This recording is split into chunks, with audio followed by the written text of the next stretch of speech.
The recent bombings in Boston proved just how vulnerable the United States is to the threat of terrorism. As was demonstrated, a single lone suspect on the loose was able to shut down an entire American city. Imagine what a well-coordinated attack in multiple parts of the country could do. It could shut down the entire United States of America. Panic would ensue, our financial markets would crash, and martial law would be declared immediately.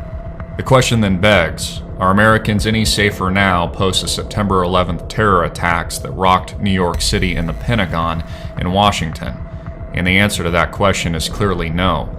Not only did the CIA interview the eldest brother Tamerlan in 2011, but they also failed to stop him from carrying out a gruesome and deadly attack at the Boston Marathon only a few years later. Did the Patriot Act stop him? Did the National Defense Authorization Act? Did tightened national security prevent this act of violence? Or did it simply help showcase a police state environment in Boston, a full-blown spectacle and militarization of a once peaceful city? Get your hands up, they said. Remove yourself from your home. There's a terrorist on the loose. No warrant, no Fourth Amendment. Just an illegal search and seizure of your home and property. A clear violation of your rights due to one suspect, unarmed and hiding in a boat. Is this what America now looks like? Should Americans have to trade their freedom for perceived safety when clearly they are no safer now than they were before? Is that a sacrifice Americans are willing to make? In fact, we could argue that the militarization of Boston was actually more terrifying to more people than the actual act of terror itself. So who again is actually winning this war on terror?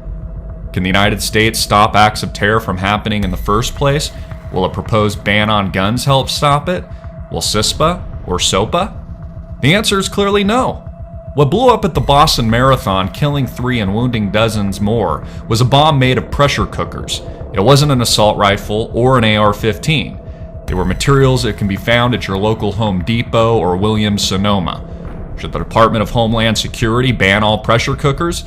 And how can they best stop future acts of terror? Imagine, for example, if a group of terrorists decided to blow up an entire movie theater, grocery store, or shopping mall.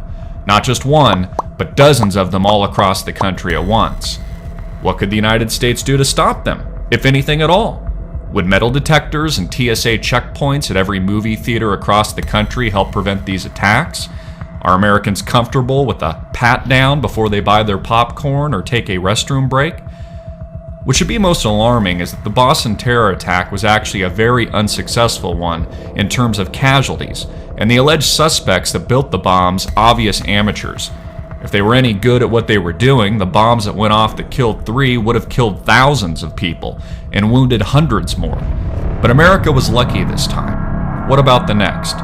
Is a lockdown of an entire American city like Boston in order to hunt for one suspect on the loose a good thing? Did it demonstrate to the world America's competence in dealing with acts of terror, or its incompetence? The reality is there is nothing the United States government can do to stop all acts of terror, and this is exactly what Boston proved, the incredible vulnerability of the United States. This is what makes the Boston bombing such a significant act of terror. It just exposed America's Achilles heel, making it abundantly clear that Americans are less safe now than they were before September 11th. This doesn't mean the United States shouldn't try everything they can to stop these acts of violence. It just means they can't. America's vulnerability to random acts of terror is a truth no one wants to admit. Americans instead want to pretend that their families are safe, that the next time they drop off Johnny or Ann at the movie theater, they won't be bombed to smithereens. This is simply not true. Instead of becoming safer, you've actually become less safe, because you've traded your freedom in the process. Your rights have been vilified, your Second Amendment is now under attack, your right to a fair trial, habeas corpus, right not to be tortured as an enemy combatant, or illegally searched and seized without warrant has collapsed. And for what? Perceived safety? Now the only people with guns or bombs are the criminals, and you're the one with your hands up. Your wife and child screaming in the background, tears flushing their faces, as a SWAT team searches your home and opens fire in your backyard.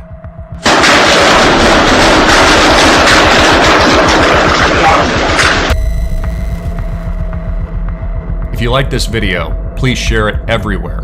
Embed it at popular websites all across the internet. Save it, tweet it, Facebook it, and get it out to the viewing public.